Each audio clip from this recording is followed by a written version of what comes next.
What's going on, guys? Welcome back to WWE Network and Chill, where I, Graham Jason Matthews, break down all the original content I watch on the WWE Network. And today we're talking the September 7th, 2020 edition of Raw Talk.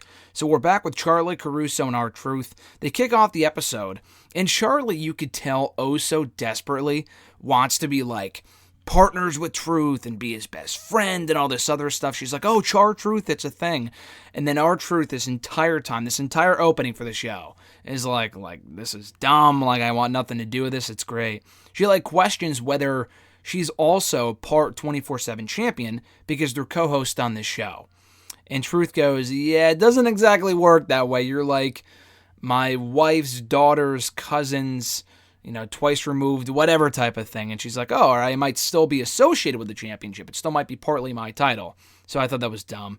They discuss real quickly Orton getting Claymore kicked 3 times on this show on Raw last night, which was a mess of a show from start to finish, in my opinion.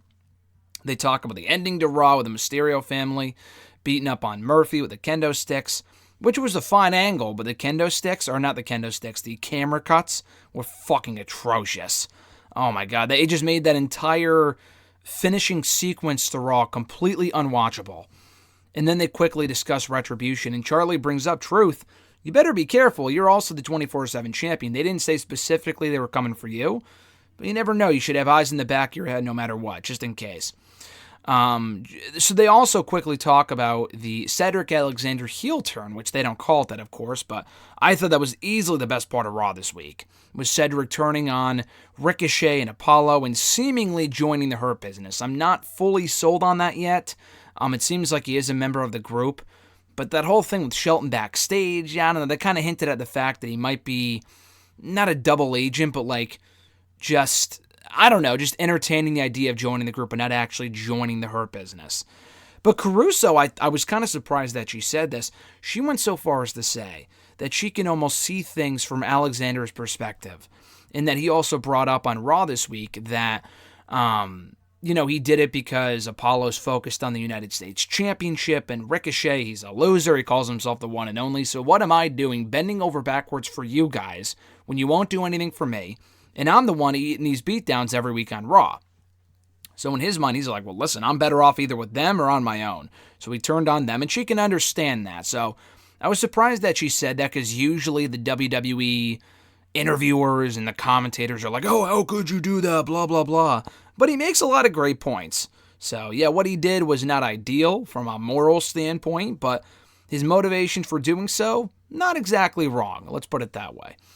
So they then bring on Kevin Owens as the first guest, and you probably saw the clip of his promo that was going around on Twitter. I saw WWE tweeted it out, Fightful tweeted it out, but before we got to that, he was standing on top of the desk, which I'll get to in a second. He talked about his trip to Raw Underground on this show to fight Aleister Black. Raw Underground wasn't actually underground, it wasn't downstairs, you didn't have to go down a flight of stairs to go reach Raw Underground. But he also does bring up, he admits he's been aimless for months.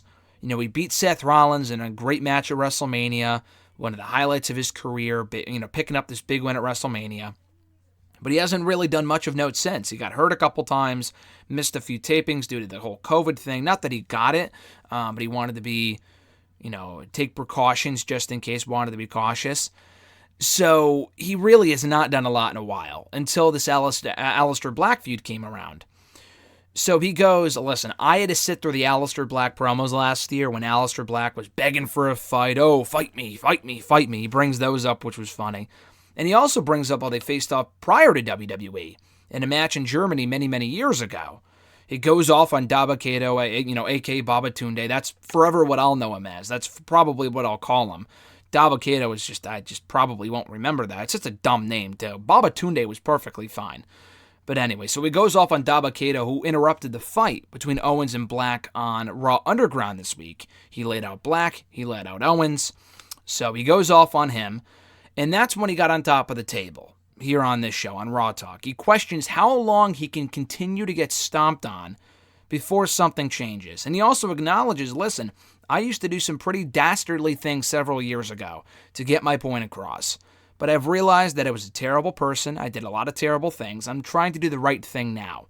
But how long can I continue to do the right thing until I got to stand up for myself and say, hey, these people, these newer guys trying to make a name at my expense, that ain't going to happen. He's coming after Daba, he's going after Babatunde, and he's going after Aleister Black. He calls them both out, cut this great intense promo on top of the set here for Raw Talk on top of the table. I thought this was awesome. They then welcome on Mickie James, who will be facing Asuka next week on Raw for the Raw Women's Championship one-on-one. I would have rather personally seen it saved for the Clash of Champions pay-per-view. It does seem like they're setting up, and I fucking hate to say this, a fatal four-way with Lana, Natalya, Mickie, and Asuka. Mickie and Asuka again at the pay-per-view would just be much better. I know next week is like the big season premiere of Raw with the return of Monday Night Football, but still, I probably would have saved that. Anyway, she says that, I wrote down in my notes here that Mickie James doesn't feel like she has to, I wrote down doesn't have to feel anything, which doesn't make any sense. She doesn't feel like she has to prove anything, rather.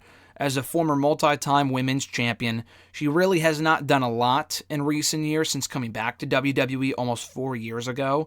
But with the accomplishments that she's had and the wins she's picked up in recent weeks, she doesn't really feel like she has to prove anything to anyone. But she does bring up a lot like Owens, which I was very glad that she did, that she actually had a great showing against Asuka after many, many years away, because she was released in 2010, went over to Impact for a while, came back to WWE to NXT TakeOver Toronto, back in November of 2016. And they had an awesome match. Mickie James, of course, didn't win, nor should she have, but it was a great match, and she proved that she still had it. She has done nothing of note since then. She hasn't won any championships. She's barely had any title opportunities. She hasn't had many memorable matches. But she relates that to the fact that she's also been out with an injury for the last year and a half. Since, the spring of 2019, she was out with an injury. She's back now, and now she's having one of her first major matches back against Asuka. It's a very similar situation. She brings up her lack of chances in recent years, but she also kind of blames herself. She's like, I either wasn't being given chances, or when I was given chances, I wasn't making the most of them. I wasn't capitalizing on those opportunities. I forgot who I was originally, being paired off with Alexa Bliss and doing all these other things for other people, but now I remember who Mickie James is. She says, I was born ready for Asuka. She calls Asuka a great champion, a great fighter, one of her best opponents ever, but there's a difference between being good and being great. And she says, I'm the difference maker. And I thought that was a great line. She even, reiterates that as well and says, listen, that was a great line. Put that on a fucking t-shirt or something. She didn't say fucking, but you know what I mean. I thought Mickie James was awesome here. This was the promo that we needed to see from Mickie on Raw. And of course, we get it on Raw Talk, but that no one really seems to watch, unless you see a clip online or something. But this was the Mickie James that we should have seen on Raw, in my opinion. This is why shows like this, like Raw Talk and Talking Smack, are so imperative, are so crucial. Because they're great shows, but the stuff that we're seeing on these shows really progress the characters way more than anything you would see on Raw and SmackDown. It's crazy. So they welcome on their third and final guest for the show, that being Keith Lee, who was on the show a couple of weeks ago coming off his debut. He says, listen, it's a much different Keith Lee than we saw 2 weeks ago, because on this show, on Monday's Raw, he faced Randy Orton again. For the third straight week in a row, he faced him at Raw 2 weeks ago. Actually, technically 4 times, because they had that first match 2 weeks ago, which Orton won by DQ after McIntyre interfered. They had the match of Payback, which Keith Lee won clean, which was cool. They were then involved in the Triple Threat Raw main event last week, which Orton won, where Orton didn't pin Lee, but still they kind of faced off then. And they had another match this week, so the 4th in-ring encounter between these two in the matter of 3 weeks. That's fucking ridiculous. It's ridiculous. And in this match on Raw, Keith Lee once again lost from interference from McIntyre, giving Orton the DQ win. Does that sound familiar? Because that's exactly what they did 2 weeks ago. And Keith Lee, again, is not like, oh, McIntyre, I need to stand up for him, blah, blah, blah. I love this side of Keith Lee. So he goes, listen, I'm happy McIntyre is okay, but if I'm making waves, let me surf. And that was a great line. He goes, I just want Drew, and who's a friend of mine, and we've had a lot of history, some good, some bad, but I want him to respect me and not interfere in my matches. I have to prove that I am limitless on my own. And he says that legend of his has not been killed yet by Randy Orton. Randy Orton has yet to pin Keith Lee in one-on-one action. He's beaten him twice by DQ now, but Keith Lee was the one who beat Orton clean by pinfall at the Payback pay-per-view. That was when it mattered most, but they still should not be running this match into the ground and giving Keith Lee pointless DQ losses when it's not necessary. I hated what they did on Raw, but what Keith Lee said here was great. Which makes it sound like we're either getting a triple threat at the next pay-per-view with Clash of Champions, or at the pay-per-view after that, which might be a while, so maybe a Clash at Clash of Champions. Or maybe Keith Lee faces Drew next week, which I think would be a dumb idea. I would save that for down the road.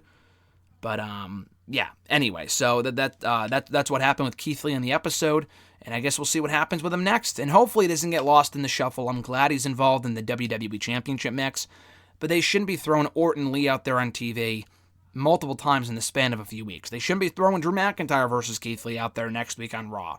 It's the big season premiere, quote unquote, which is what they call it, which is fucking dumb. I can absolutely see a scenario where they add that match to Raw next week, wanting to get ratings and people to tune in. I can guarantee you we're going to get that on Raw next week, if not the week after that, or just soon. Personally, I would save it for pay-per-view, but WWE may not feel the same. At any rate, this was a very good episode of Raw Talk. I thoroughly enjoyed this. I thought Mickie James had probably one of the best promos I've ever seen her cut since she came back to WWE a few years ago. The Keith Lee stuff was great. Sound logic there. It was enjoyable. He made a lot of great points. He came across as intense as he should have. And the Kevin Owens stuff was great, too. So there's a lot to like about this episode. Definitely check it out right now on the WWE Network, the September 7, 2020 edition of Raw Talk. And thank you guys, as always, for checking out these episodes, the show, the channel, whatever. I appreciate it. Be sure to check out all my other Raw Talk reviews in the description box down below, in that playlist dedicated to Raw Talk reviews.